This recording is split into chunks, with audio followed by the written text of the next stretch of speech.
nama saya Teti Kartika, CGP Angkatan 10 dari Kabupaten Majalengka. Saat ini kami bertiga akan melakukan kegiatan pasca observasi. Tujuan dari dilaksanakannya pasca observasi ini adalah sebagai tindak lanjut dari kegiatan pra-observasi dan observasi. Saat ini saya bersama dengan Ibu Lilis Anissa dan Ibu Pepe, Ibu Teti Nur Aidi. Assalamualaikum Bu Lilis. Bagaimana kabarnya hari ini Ibu? Alhamdulillah baik. Ibu bagaimana kabarnya hari ini? Alhamdulillah baik, luar biasa. Semangat Ya, terima kasih kepada Ibu Lilis atas waktunya dan Ibu Pepe juga atas waktunya. Untuk hari ini kita akan melakukan kegiatan dari pasca observasi, yaitu saya akan bertanya kepada Ibu Lilis perihal kegiatan sebelumnya tentang observasi. Langsung saja mungkin Bu Lilis untuk pertanyaannya, bagaimana Bu perasaan Ibu setelah kita melakukan kegiatan mulai dari pra-observasi sampai observasi di kelas ketika Ibu melakukan pembelajaran Bu? Setelah dilakukan observasi, awalnya saya malu dan deg-degan ketika disupervisi oleh Ibu Teti. Tapi setelah lama-lama observasi, perasaan saya sudah biasa kembali dan saya merasa senang di kelas karena anak-anak di kelas antusias ketika ada guru lain yang berkunjung ke kelas. Terima kasih Bu Lilis. Nah, selama pembelajaran di kelas Ibu, kendala apa yang dihadapi oleh Ibu? Jika ada kendalanya apa saja seperti itu? Kendala yang dihadapi selama observasi yaitu keanekaragaman siswa dalam pembelajaran. Ada siswa yang aktif dan ada juga siswa yang pasif dalam pembelajaran. Namun mayoritas siswa sudah aktif dalam pembelajaran. Berarti mayoritas siswa sudah aktif gitu ya Bu ya? Ya. Nah, kemudian Ibu, hal baik apa yang Ibu temukan saat melakukan pembelajaran di kelas ketika pelaksanaan dilakukan observasi tersebut? Hal baik yang saya temukan selama pembelajaran berlangsung, para siswa menjadi antusias dikarenakan pembelajaran direkam atau di video dan juga ada guru yang berkunjung ke kelas seolah-olah mereka diperhatikan oleh guru lain. Mereka sangat antusias sekali begitu ya? Apalagi direkam atau di video. Oh iya, benar. Apakah pembelajaran yang Ibu lakukan sudah sesuai dengan rancangan pembelajaran yang Ibu sampaikan ketika kita melakukan pra-observasi Bu? Iya, sudah sesuai. Namun ada satu hal yang terlupakan, yaitu doa sebelum belajar terlewati oleh saya.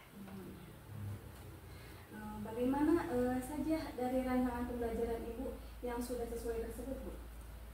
Bagian yang sudah sesuai dengan rancangan pembelajaran yaitu tujuan pembelajaran, media yang digunakan, yaitu menggunakan media gambar, model pembelajaran juga sudah sesuai. Kemudian saya juga menerapkan pembelajaran berkelompok, berdiskusi dan presentasi yang di dalamnya terdapat pembelajaran berdiferensiasi sosial emosional.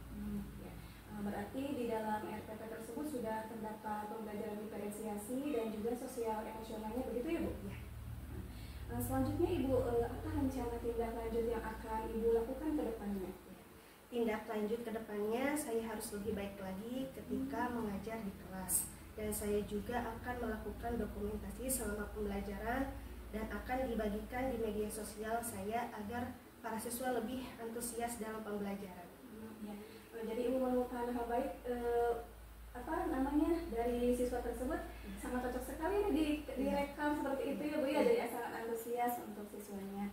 Kemudian Ibu, kapan nih pelaksanaan untuk tindak lanjut tersebut? Saya akan melaksanakan saat pembelajaran di kelas mulai besok. Bagus sekali Ibu.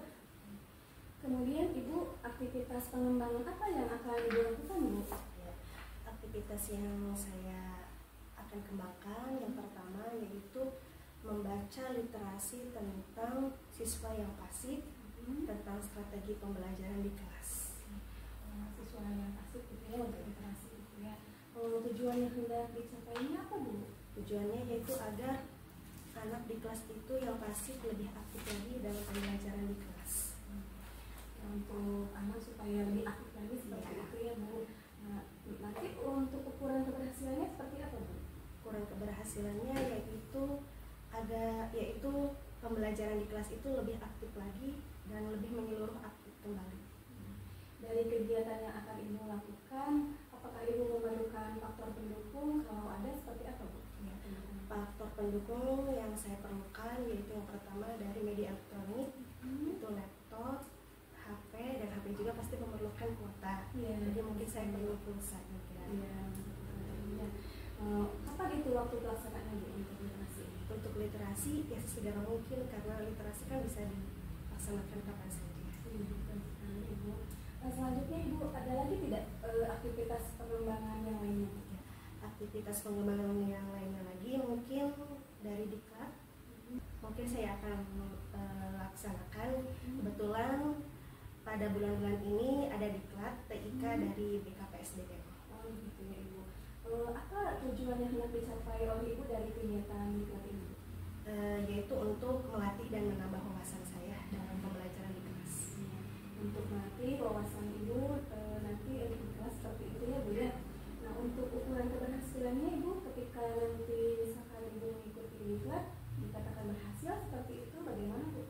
Ya, ukurannya mungkin saya mampu menerapkan ilmu dari diklat tersebut kepada di kelas tersebut. Menerapkan ilmu yang baik seperti itu ya Bu. Faktor pendukung untuk kegiatan diklat itu apa Bu? Ibu memerlukan faktor pendukung apa? Kebutuhannya yaitu yang pertama karena online ataupun daring ya sama seperti yang tadi, jadi mungkin saya memerlukan laptop, HP, dan kuota. Kapan Ibu itu waktu tepatnya untuk pelaksanaan diklat tersebut? Diklat tersebut insya Allah akan dilaksanakan pada tanggal 30 sampai tanggal 30 September sampai 3 Oktober. Seperti itu ya. Oke, berarti ada 2 aktivitas pengembangan. Barangkali ada yang lainnya Ibu? Nah, yang selanjutnya yaitu seminar daring ataupun luring yang insya Allah saya akan laksanakan. Untuk seminar daring atau luring seperti itu Ibu ya.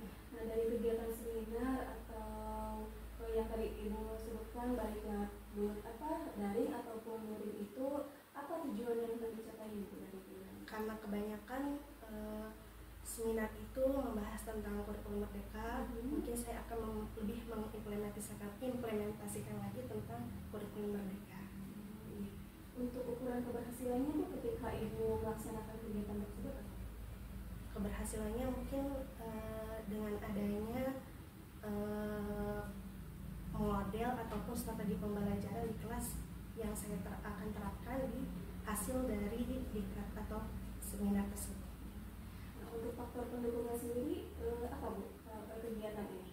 Sama juga dengan hal-hal yang dikembangkan yang saya sebelumnya tadi sebutkan, yang mungkin saya juga diperlukan HP, laptop, dan kuota juga. Kapan Bu itu untuk pelaksanaan dari kegiatan ini? Untuk kegiatan ataupun pelaksanaan seminar online itu biasanya dilaksanakan pada malam. Dan sekali Bu, kalau pagi mungkin kita berkegiatan sendiri di sekolah seperti itu ya Bu. Dan untuk malam kita melakukan seminar gitu ya, melakukan seminar. Hebat sekali Ibu, untuk kegiatannya sangat produktif sekali dari kegiatan-kegiatan Ibu. Dari yang tadi Ibu sebutkan, sudah sebutkan nih aktivitas pengembangannya. Apakah ada hal pengembangan lain? Masih ada, yaitu tentang kombel, kelompok belajar ya, gitu. Itu tujuannya untuk apa Bu? Ibu melakukan kombel sendiri? Dari kombel ini kita dapat berkolaborasi, memecahkan masalah, dan berbagi praktik baik. Berbagi praktik baik, kemudian memecahkan masalah sendiri baik di kelas maupun di sekolah, yang seperti itu ya Bu. Nah, untuk ukuran keberhasilan dari kegiatan komunitas belajar yang Ibu lakukan di sekolah ini, menurut pandangan Ibu apa Bu? Yaitu ketika ada suatu masalah, contoh dalam hal apapun di kelas ataupun di sekolah, kita bisa memecahkan baik-baik dengan kombel tersebut. Betul sekali Bu. Berarti komunitas belajar ini sangat penting sekali ada di sekolah gitu ya Bu. Apalagi sekarang kita sudah mempunyai komunitas belajar seperti itu ya Bu. Alangkah baiknya kita menggunakannya dengan sebaik mungkin gitu. Nah, untuk apa faktor pendukung dari kegiatan komunitas belajar ini apa Bu? Apa saja? Ya, sama juga dengan yang lainnya, yaitu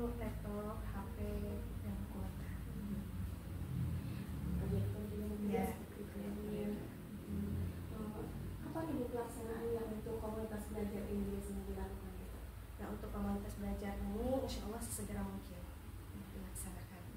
Apalagi kalau pulang sekolah Bu sambil nunggu absen, enak sekali untuk kita lakukan komunitas belajar seperti itu ya Bu ya.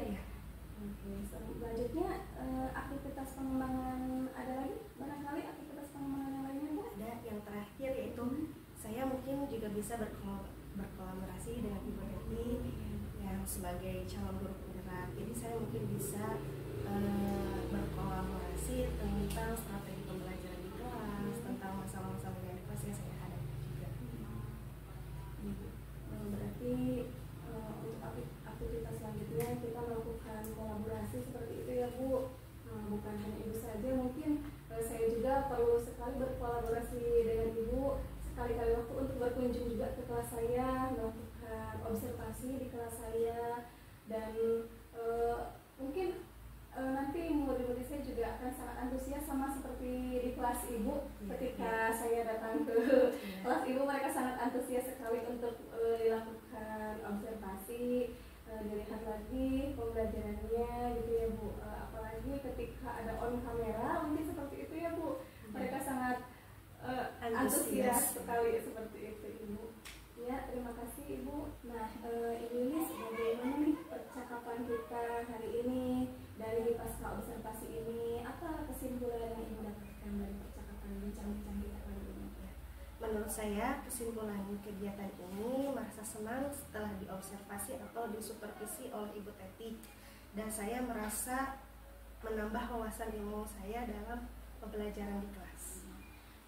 Jadi alhamdulillah sekali Ibu merasa senang gitu ya Bu ya, kita berdiskusi seperti ini, dan kemudian Ibu juga mendapatkan pembelajaran dari kegiatan ini, dan alhamdulillah sekali saya juga mendapatkan pembelajaran dari Ibu ketika kita melakukan dari awal observasi, kemudian observasi sampai di titik kita melakukan pasca observasi seperti itu ya Bu. Nah Ibu, terima kasih sekali atas waktunya, dan saya tunggu kabar baiknya dari tindak lanjut untuk Ibu terapkan nanti di dalam kelas, dan semoga akan terus berkesinambungan seperti itu. Dan pembelajaran juga untuk saya bahwa ketika kita melakukan pembelajaran di kelas harus sesuai dengan rancangan yang telah dibuat sebelumnya seperti itu ya Bu ya. Nah, untuk pengembangannya juga sangat menginspirasi sekali untuk saya Ibu, atas pengembangan terutama nanti di komunitas belajar mungkin kita akan melakukan kolaborasi seperti itu ya Bu. Terima kasih atas waktunya Ibu, semoga Ibu sehat walafiat. Terima kasih sekali Ibu BP atas waktunya, semoga sehat walafiat. Demikian percakapan dari pasca observasi yang telah dilakukan kegiatan dari modul 2.3. Terima kasih atas perhatiannya. Assalamualaikum warahmatullahi wabarakatuh. Waalaikumsalam warahmatullahi wabarakatuh. Terima